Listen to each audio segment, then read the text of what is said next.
So hey y'all, I'm black.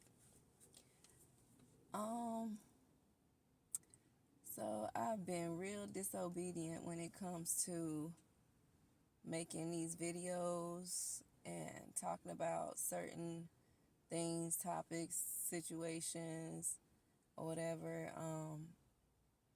I really have been trying to,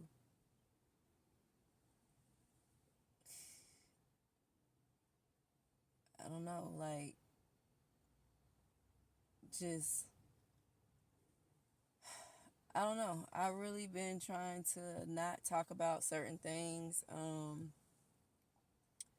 Because I guess call myself trying to wait for God to fix certain things or people when it comes to these topics that I have to talk about. Um, but it seems like at this point, you know, it's not bothering or affecting anyone but me. And it's affecting me in so many ways, like when they talk about generational curses and just different things that go on in families, it's sad. It's real sad, especially with us, because in our homes, we're told, don't talk about what go on in my house. We don't, it was like counseling or therapy was just something for them, not for us, and when I say damage, damage is crazy when it comes to us, especially like on a mental stance, or in my case, mental, physical, emotional, everything, So for the last however many years, I've been just wasting away, honestly. I feel like I've been wasting away because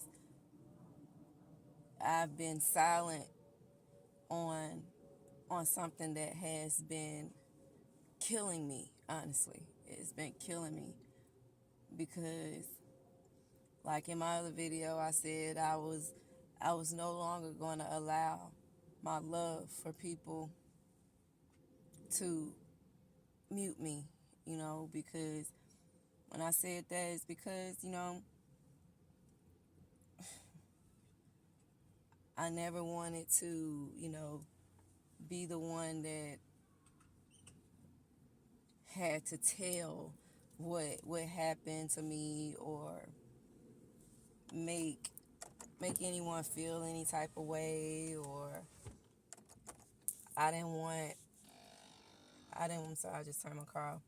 I didn't want anyone to be mad with me or hate me or disown me. Anything that could come from, me having to talk about what has happened to me.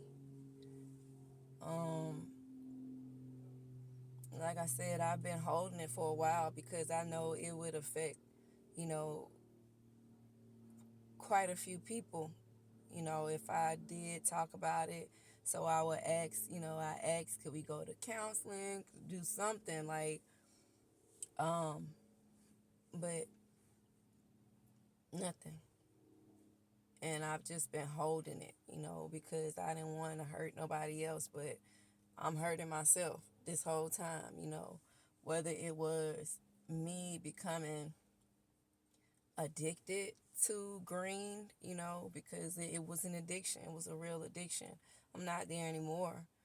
However, I know that I was doing it to myself to keep from feeling anything, just to be numb to everything and everybody, whatever was going on around me. I was doing it to myself, to mute myself, because many times when I just wanted to blurt out everything, just to get it off of me, I would go sit in my car, this car right here, and just smoke until I passed out, honestly. Like I would pass out in my car because I didn't want to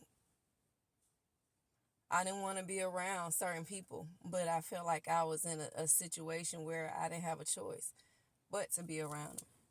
And now I'm at a point where, I can't hold it anymore. Like I no longer want to hold on to anything. Like disown me, hey, it's already done. Like I've been disowned for the last 38 years, like don't want to, be around me no more. Hey, that's fine too because you people clearly show you that they don't want to be around you anyway. It's just something that they doing just to keep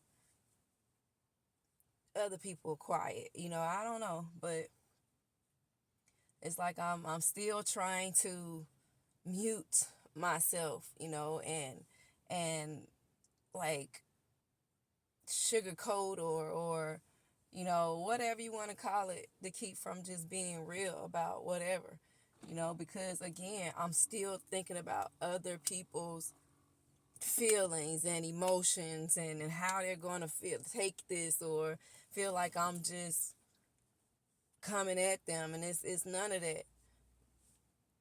At the end of the day, I've been the one that's being, disobedient to the voice of God telling me to talk about this stuff. Like I said, to talk about it. Like, and I was always questioning, like even up to today, still questioning, God, how do you want me to go about this? You know what I'm saying? Like, how do you want me to talk about anything? Because I don't want to lose family, you know what I'm saying? But they already lost. The ones that, they already lost. And it's just real sad. It's just real sad. Like, and to sit and just over the last few days, just think about, I've been in this thing for a minute by myself now. Everybody is, happy and, moving on and don't have a care in the world. But I'm the one sitting like, okay, God, like, when is my breakthrough gonna come, my deliverance, you know what I'm saying? And he said, your deliverance is in your testimony.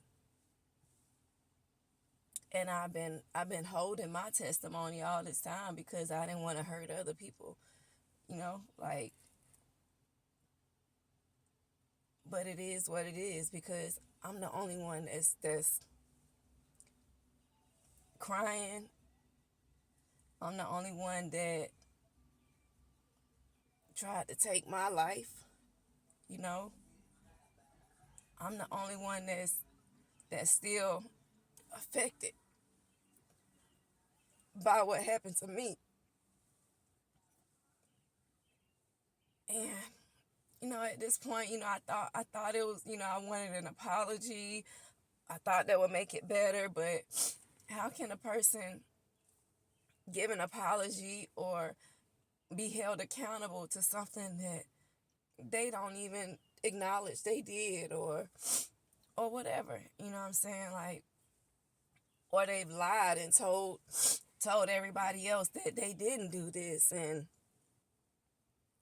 they know for a fact, it's like, for me to be in the space where I'm at, it's like me going around my family, it's like everybody knows, what happened to me, but nobody wants to hold anybody accountable for anything. And it just puts me back in the state of being a little girl and being told that no one would believe me if I told about, being touched or being molested or whatever you want to call it. Like I can't unhear things that have been said to me. I can't unfeel things that have been done to me.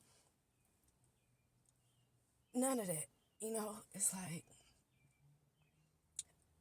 I've lost a whole person. Like, I went from 242 to like 160 in the span of about a month. And people would always ask me, like, what's wrong with you? Are you sick? Um, Even, do you have the package? Like, what is that to ask someone? Like, but no, stress, depression, just hurt, and just not knowing, like, who to go to or who I can talk to, because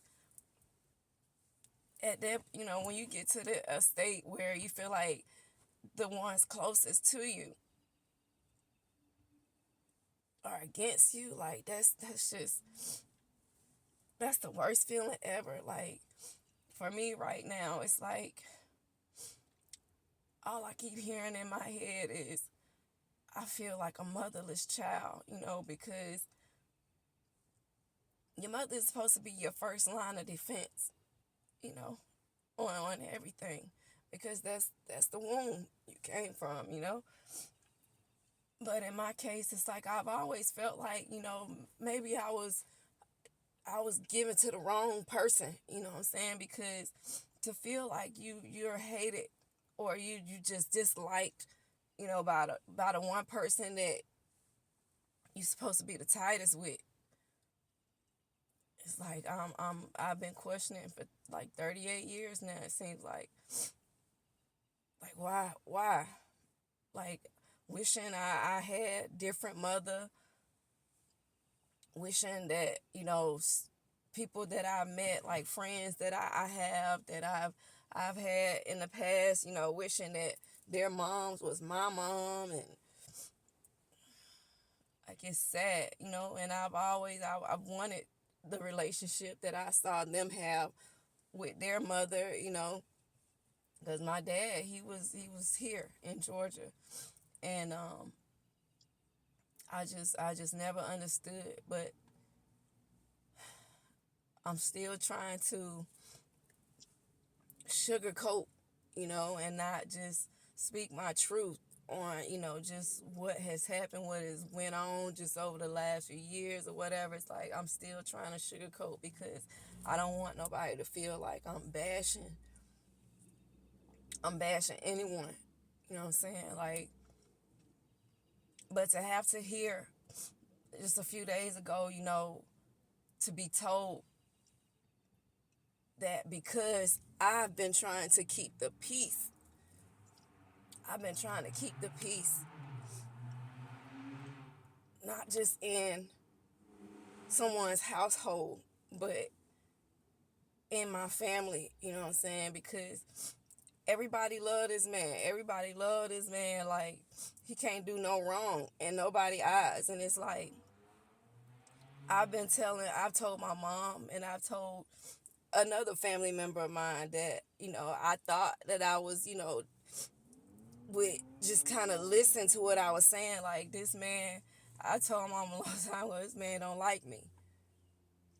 He don't like me, and I could never figure out why. Even telling one of my aunts, like he don't like me, he hate me. And for her to blow me off and be like, nah, Riri, you just, he love you, this and no, I'm telling you what I've felt since a child, that this man did not like me. Like, and to be told on the day that he came and did what he did to me in front of my kids, in front of his kids, in front of his baby mother, you know, he told me out of his own mouth that he's always hated me. Like, and to get that confirmation from the mouth himself, you know what I'm saying? It's like, wow. So I knew I wasn't crazy. Like, I knew I wasn't feeling what I was feeling for nothing. You know what I'm saying? Like, when it comes to having to hear God say, you didn't go through what you went through for you. It was for someone else. You know what I'm saying? Like, because I asked, even in the midst of him doing what he was doing to me, like it could have went real left. You know what I'm saying? In the midst, it could have went real left because I could have killed him. You know what I'm saying? I could have killed him. And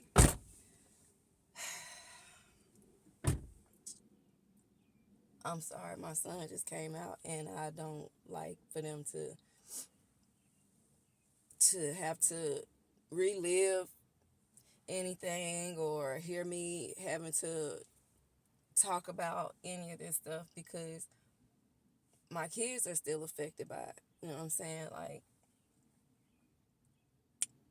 So here we go. Because I like I said, I can't sugarcoat nothing no more for nobody because clearly the love I have for people, the love I have for my mother, for my brother, like clearly that love ain't returned. You know what I'm saying? It ain't reciprocated. Um, and I'm just over it. You know what I'm saying? Like I'm over trying to keep people from feeling a way about them, and then I'm the one that's wasting away. So here we go. So I had to deal with domestic violence, from my own brother. You know what I'm saying? And it's sad because it was so bad to where I ended up in the emergency room. Ended up in the emergency room, and for the doctor and the nurses, like, that was doing the x-rays of my body, for them to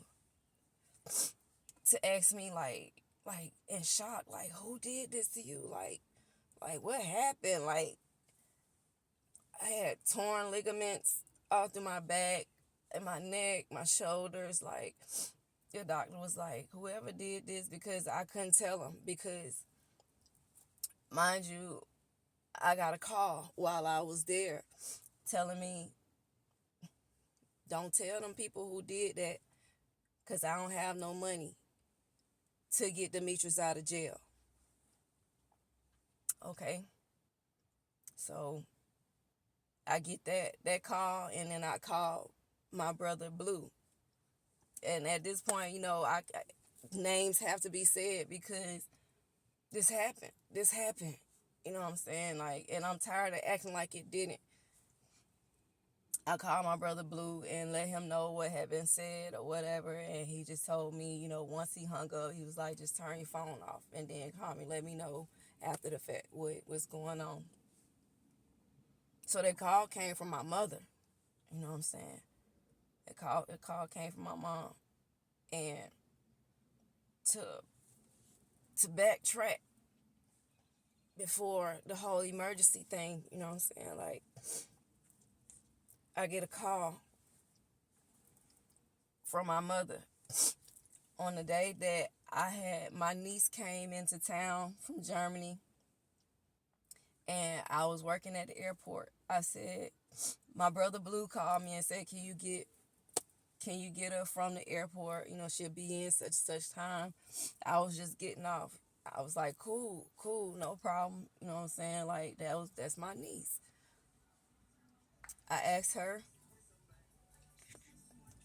what she want to do. What you want to do? You know, while you here, like, what you want to do? First thing she says, Auntie, I want to see my brothers, and I want seafood. You know what I'm saying? Cool, no problem. You want it, we doing it. So get the seafood on our way to my apartment or whatever. I was staying in Forest Park in a gated community, you know what I'm saying, gated apartments or whatever. Call Isis, her brother's mother. I called and said, Maya's here. She want to see her brothers and she wants seafood, whatever, whatever. Mind you, at this time, I hadn't really spoke to Isis like that because we were kind of off or whatever from talking for a little while. But Maya wanted it, so that's what she got, you know what I'm saying? So I got video of all of this. The day she came in, I was videoing everything. So here we go. She come in, get to see her brothers, everybody chilling, we preparing because she came into town from Germany for her Sweet 16. Yeah, I know people gonna be like, oh, dang, that was a minute ago. Yeah, but this just goes to show how trauma can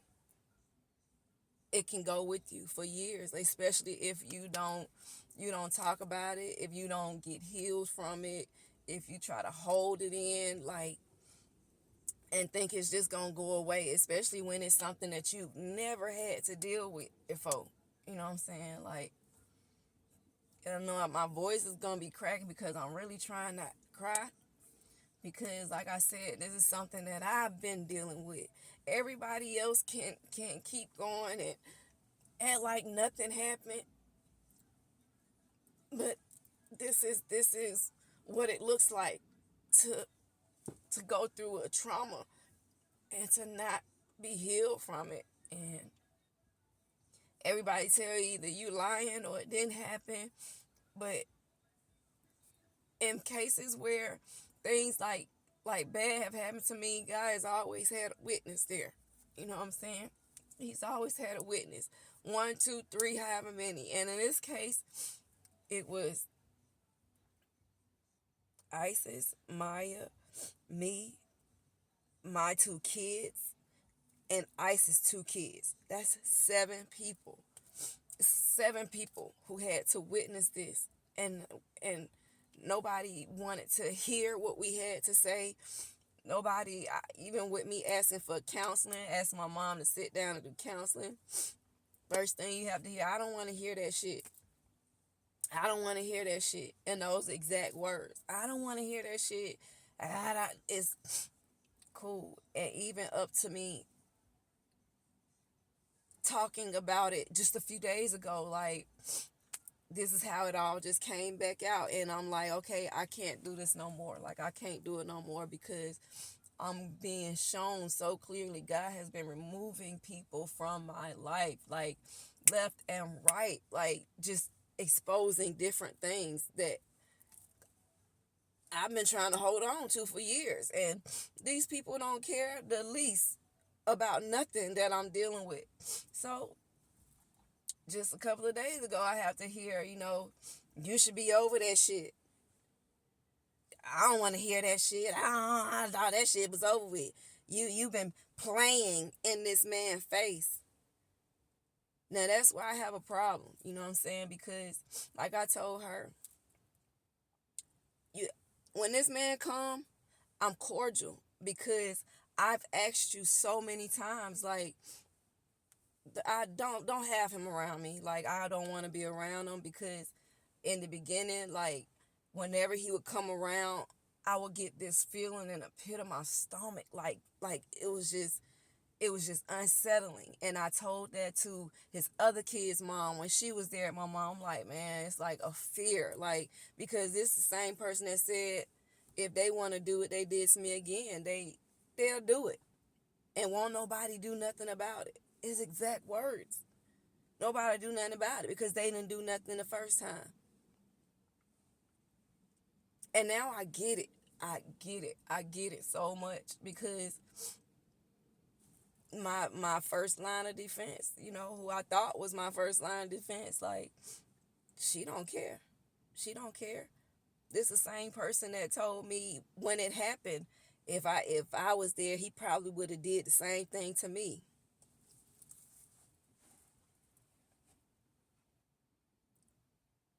But this your child. This your child. So here we go. I pick Maya up, take her to my place or whatever.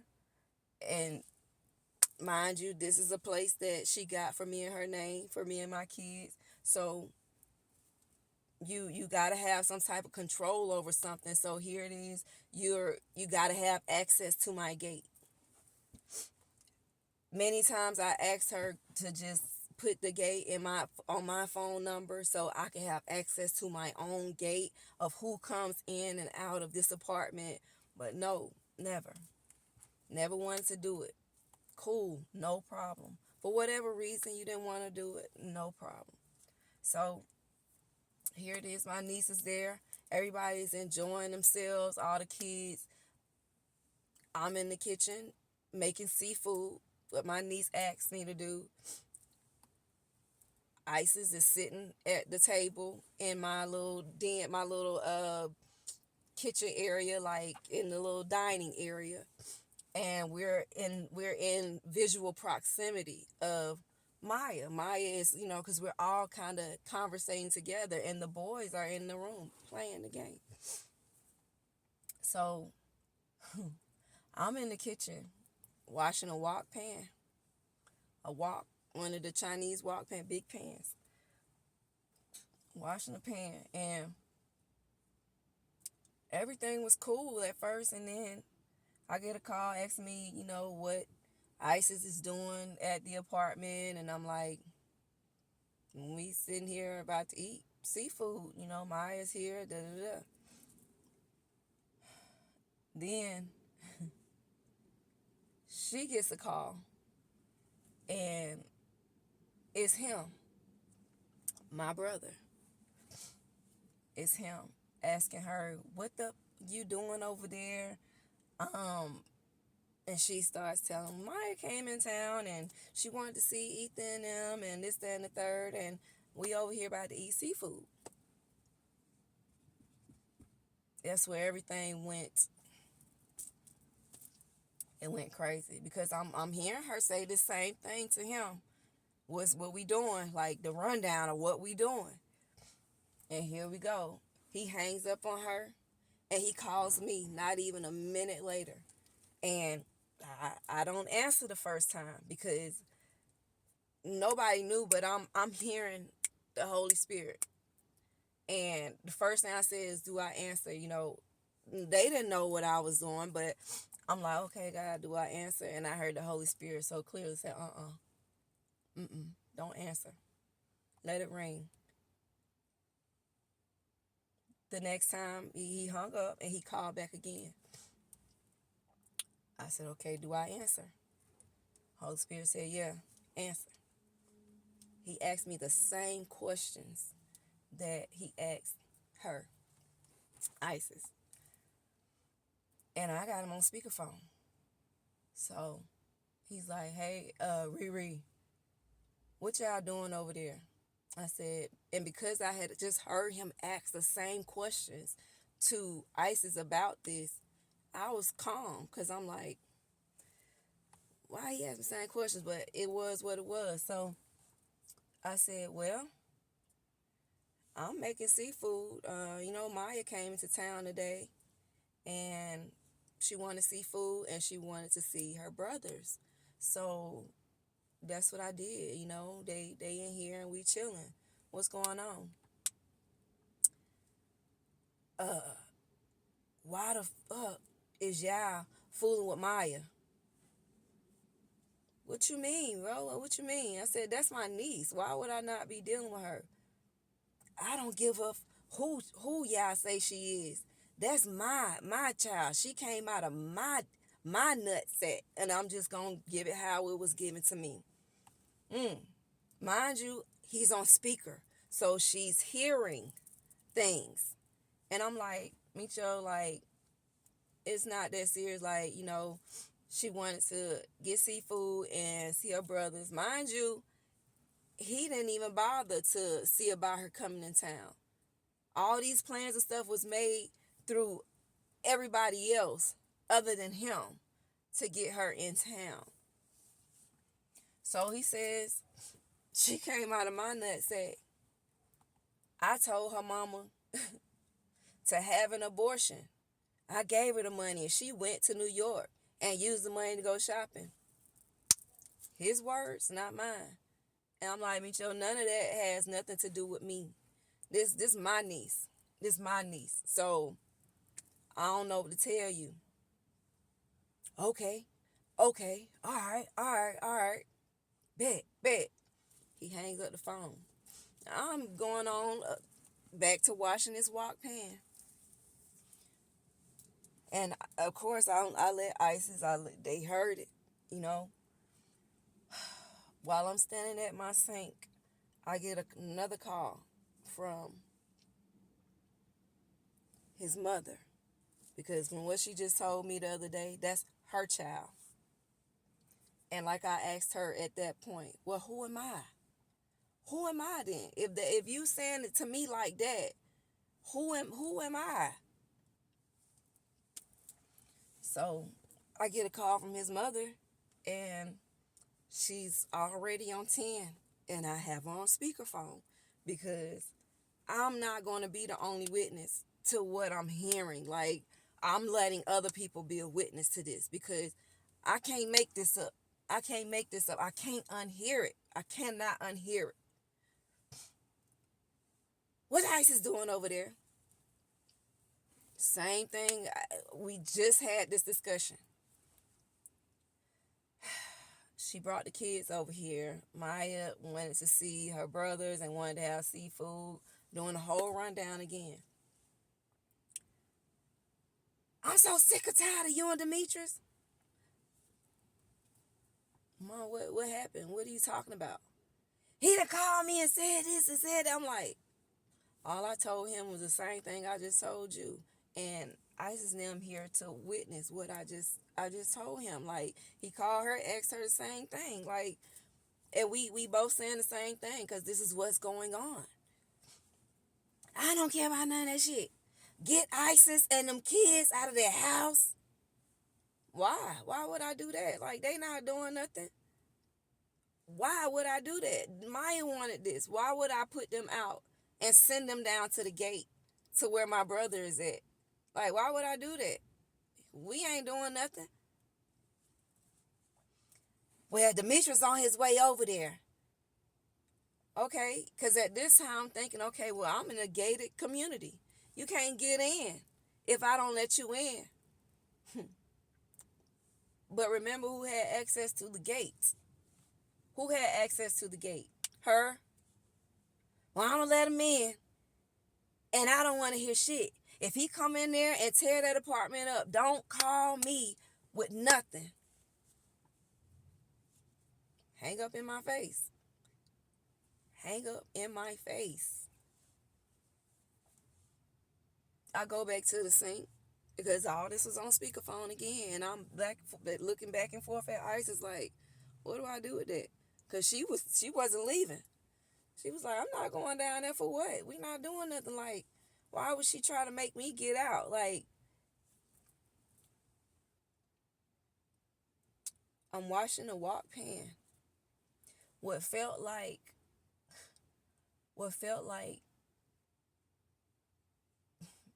an hour was only seconds. As I'm washing this wok pan, I didn't even know that I had zoned out.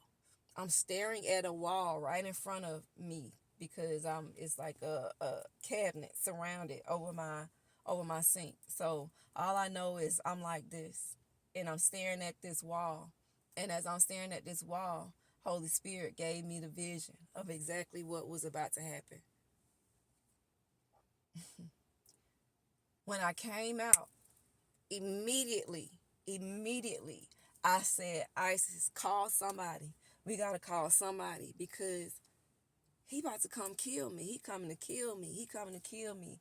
And I kept saying, I was like, we got to call somebody. The first person I could think to call was Blue. Blue didn't answer because Blue was on the airfield. And everybody know, Blue Delta, he's a Delta head all through and through. He was on the airfield.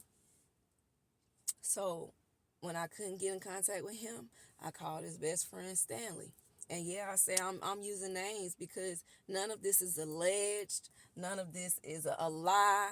If you saying that I didn't do these things, or that I didn't call you, or if you saying you didn't do this to me, take a lie detector test. Sue me, whatever you want to do, because these things happen. Ain't none of this alleged. Ain't nothing alleged. God said, my life is my testimony, and my deliverance is in my testimony. And I've been holding my testimony all this time because I did not want to hurt the people that were involved. But at this point, I'm the only one that has suffered from everything. I'm the only one. So I tell her I couldn't get in touch with Blue. Maya's standing there and she's so in shock because things happen so quick. Like her hearing what she heard and this, that, and the third. And when you, that wasn't even a kicker, because when he got to the house, he said even more right in front of her face. And that's what really blew everything up. So I said, I got to call somebody. Blue didn't answer because he was on the airfield. I get it. I called Stanley. Stanley, can you, because he was at the airport too. Stanley, can you please get to Blue? I'm trying to get to Blue. Micho coming to do X, Y, and Z. He coming to kill me. He coming to do this. He laughed. Like he chuckled because he was like, Miko ain't crazy. And that's how everybody feel. Like, that boy ain't crazy. He ain't crazy. He wouldn't do nothing like that. He ain't do that. Or was he on drugs? That's the question I would get asked. Was he on drugs? No. So he chuckles, and I was like, I'm so serious. Like, I didn't know who to call. Couldn't call my mama because that's how that was going. So I hang up with him, and I'm like, I need to get in touch with Blue. Know who to call. Before I could call anybody else, it's a knock at my door. Now, the boys up at front by the door in my kids' room. So they don't know what's going on. Excuse me. Before I knew it, Ethan had opened my front door because he hears Dad at the door. He come around to my counter. It's a high counter that it kind of, it's a round counter, like you could put stools at it. So I'm standing by my sink, still at the sink, with this wok pan in the sink. And he stands, Isis is sitting at the brown high top table in my little dining area. And if y'all could have seen this man's eyes, it was like there was no white to his eyes. There was no white. It was straight black. Like demonic. And he did like this. He crossed his arms. He stood like this at my counter. He said, "Now what was that you were saying on the phone?" And I'm looking like, bro, like, what are we doing? Like, what are you talking about? Because at this time, I'm really just praying that this is not the scene that's about to take place that I just had to see. And I was really trying to not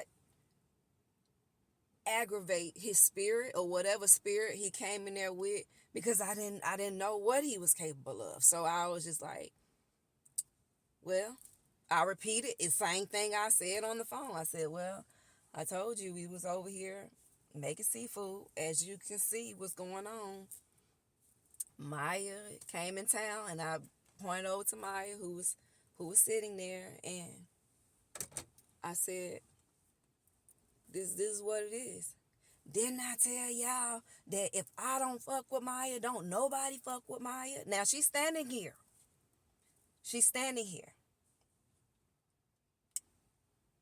And I'm like, oh no, we can't do that. We not going, especially with her right there. And he went in, because he went in on saying, She came out of my sack. I said, don't fuck with her. I don't fuck with, don't nobody fuck with. Said it to me and Isis while Maya standing there. Then you say, told you she ain't shit to me. But a $8,200 check, I cannot unhear this. Like, I can't unhear it. A $8,200 check. That's what they took from me for my taxes. She ain't shit to me. My exact words were, oh no, we not gonna do that.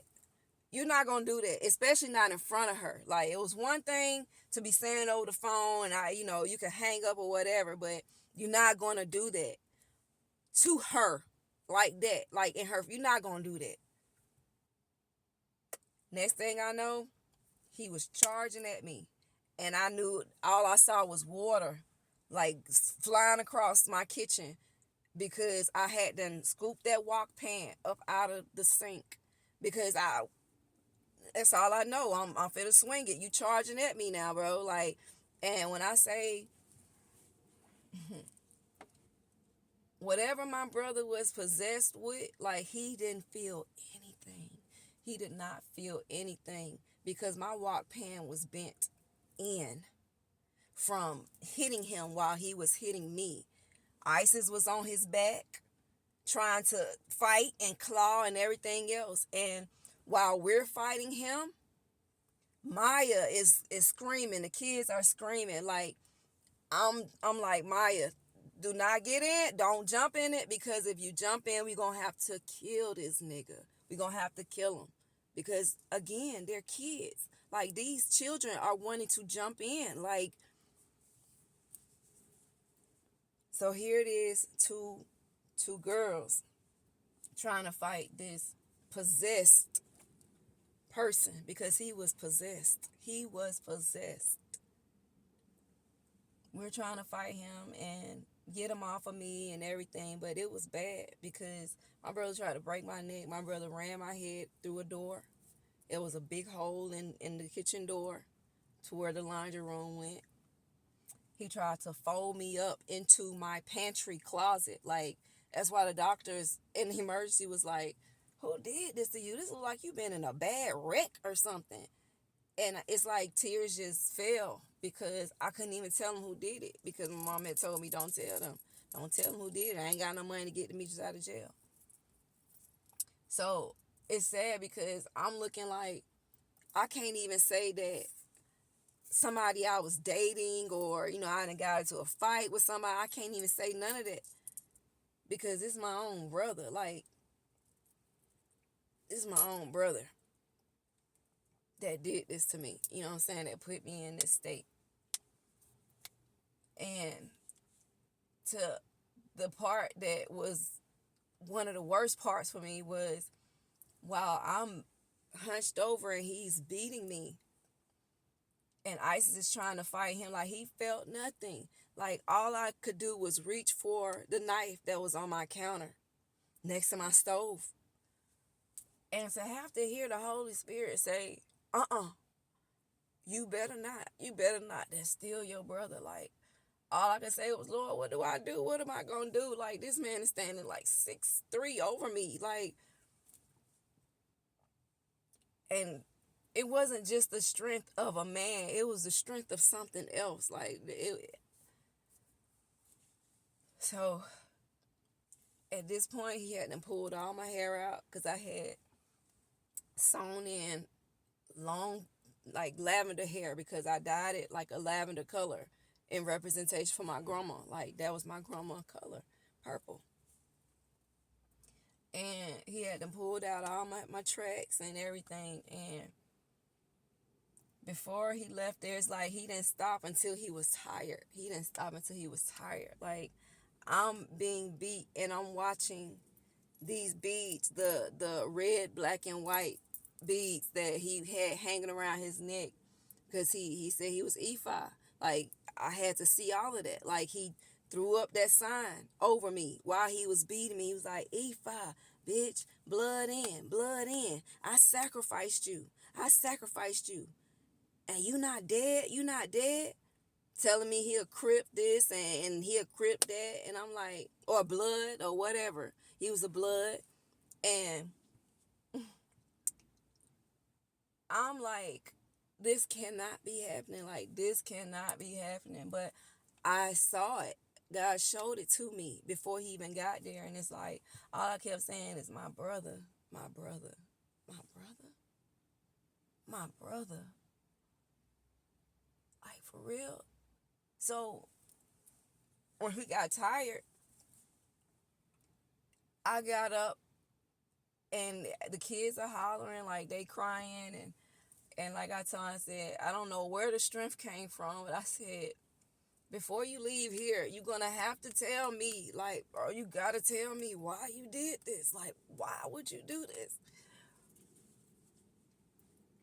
And on everything I love, my brother put both his hands up in the air and turned around in a circle in my apartment, my little 2-bedroom, 2-bathroom apartment, in front of all of us. Like he was a god, you know what I'm saying? And was like, look at all this. Look at all this. You doing hair over here. You making clothes over here. You doing parties over here. Like you do this. Like he just naming stuff. He's naming different things that I do or that I was doing. You sing. You write. You do this. You do that. Who the fuck are you?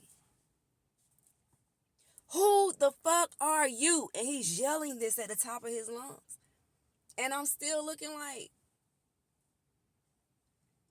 And he said, who the fuck are you for God to choose you? I was the first.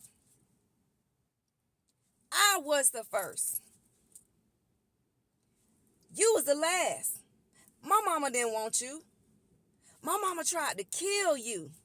And he still chose you. Some people get one gift. Maybe two. Maybe a talent and a gift. But you? He chose you to give all of these gifts and talents to? I was the first. I was my dad's namesake. And I didn't get nothing. And I said, so you mad at me for something I didn't even ask for? I said, everything that I've been given, like God has given me, whatever gift or talent that you feel I have, I've tried to give it back. Like I've everything that I had in me, whether it was singing, you wanted me to tell you how to sing or teach you how to do certain things, I did it, bro. I did it. You wanted me to make clothes for you, I did it, bro. I did it. But then you sit here tell me I used you. For everything I could get out of you, I used you. I used you. I used Blue. I used whoever I got to use to get what it is I want. His words to my face. And I'm like, wow. I told them you hated me. I told them that you hated me. And he confirmed it. He said, I've always hated you. I've always hated you since you came here. I've hated you because I can't figure out why. Why you? And it's like to know somebody see something in you that you didn't even see in yourself. You know what I'm saying? It was like, that's the traumatic part. Because it's like, bro, like you, and I asked, I said, so you've been harboring this hate for all these years? Like, why? And he kept saying, like, because my mama didn't want you. My mama tried to kill you. My mama the one that sent me over here. And I'm like, wow. Because she the one that had to open the gate. When I say this man had everything to say, to the point where at one point, like, all I could do was look in his face while he was talking. Because the whole time crying, I'm like, but this my brother. That's all I kept saying, but this my brother. Like, you could have never told me that I would go through something like this and my brother would be the one to put his hands on me. You know what I'm saying? Like, my daddy didn't even whoop me. I can't even say a man has even, like, put their hands on, like, somebody I was dealing with has done something like that to me. It's my brother. So, he says, for the last time, he said, you was the last. My mama didn't want you. But God still chose you to give all these gifts and talents to. And I said, he said, the last shall be first. And that man punched me in my face one last time in the middle of my face. And Isis was sitting right behind me at the table, like, because everybody was still in shock. Everybody was still in shock. And it takes for her to tell anyone, like, my body flew back, but it never touched the ground. It never touched the floor. It was like, it was nothing but angels or the Holy Spirit, because my body lifted back up on its own. It was like I didn't. Sarita was gone. Sarita was gone. Riri was gone. It was nothing left in me. I'm sitting there, all my hair pulled out, my weed tracks on the floor. Like, I'm gone. No strength of my own could have lifted me back the way that I lifted back up into this man's face. And it's like, to hear him tell me, don't pray for him no more. Don't pray for me no more. I don't pray to the same God that you pray to. Now, mind you, anybody that know us know we was brought up in church. Like, my daddy, he was big on church. You know what I'm saying? Like, so it was like, well, who am I supposed to pray to? Because I'm not going to stop praying for you. You know what I'm saying? But he said, you dead to me. Like, I don't have a sister. You're dead to me. I will never support. I never support anything that you do, because you're dead to me.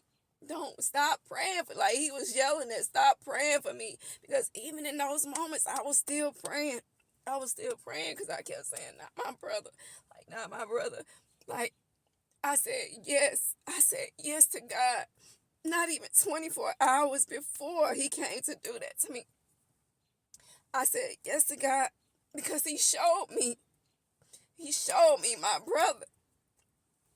He said, if you just say yes, if you just, I said, offer your body as a living sacrifice. And I said, I don't care what you ask me for, I will give it. Because he showed me my brother. He showed me my brother getting everything that he wanted when it came to the music industry, when it came to him being signed, when it came to everything. I said yes because I knew he wanted that. I knew he wanted it.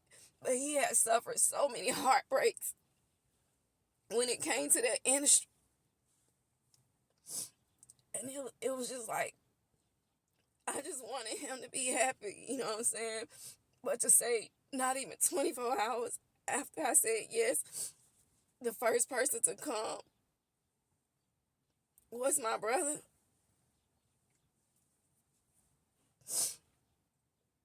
And before he walked out, he said, I'll never support nothing you do. Like, you dead, bro. You dead to me. I don't got no sister. I don't got no sister. And I said, well, God said, you don't have to bow today, but you will bow. You will bow. And that nigga last words to me was, you dead to me. He walked out. I called my mama to tell my mama what happened. I'm like, why would you let him in my gate, bro? Why would you let him in here to do this to me? He says, you sent him to do this to me. But all you can tell me is, if I was there, he probably would have did the same thing. Like, bro, like, when I say I've been not even living with this. I've been dying with this. Like, and nobody seemed to care. You know what I'm saying? Like, every time we would try to talk about it or get some type of resolve, she didn't want to hear it. She don't want to hear about it. It didn't happen. Like, to still have to live or be here and know that certain family members know what happened, and all you can tell me is, well, he said that he didn't do it, or he said The reason why he did it. Now, this is the crazy part, the narrative that he has put in people's head about me. He said the reason he did is because when he walked into your apartment, he walked in and you and ISIS having sex. Come on now. Come on now. It was 7 people total there. 5 children. 5. Like, why would you put that on? Why would you put that on me? And you know that was not the case. But anything to make you look however it is you felt you needed to look. So it's like I'm around family members that have an idea that this happened.